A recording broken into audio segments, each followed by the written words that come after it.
We begin this hour with breaking news regarding Australia's action to protect shipping lanes in the Red Sea. Live to our political reporter Cameron Redden now in Canberra.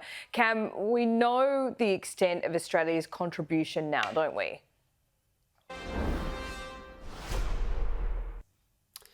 Indeed we do, Laura. Sky News can reveal Australia will triple its contribution of Navy personnel to the Middle East in a bid to safeguard those shipping lanes through the Red Sea. But we now have official confirmation that Australia will not send a warship to the region. You can see on your screen this additional personnel contribution that Australia will make over coming days. We currently have 5 personnel staffed with this 39-nation Combined Maritime Force based in Bahrain. That will double from 5 personnel to 10, and we will also add up to 6 personnel deployed to the Operation Prosperity Guardian task force that has been put together by the United States to try and protect these shipping lanes from attacks by Houthi rebels. We do know that there have been discussions in the last few days and indeed weeks about whether or not Australia would contribute a warship to the region. There was a broad request put out by the United States. There was more information provided to Australia about the nature of that request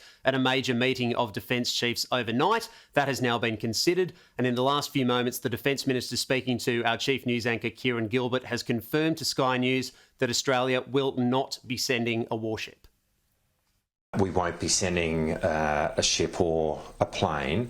That said, we will be almost tripling our contribution to the Combined Maritime Force. We need to be really clear around our strategic focus, and our strategic focus is our region, the North East Indian Ocean, the South China Sea, the East China Sea, the Pacific. What comes from the Defence Strategic Review is an urgency around Australia maintaining a strategic focus on our immediate region, and that's what we will do.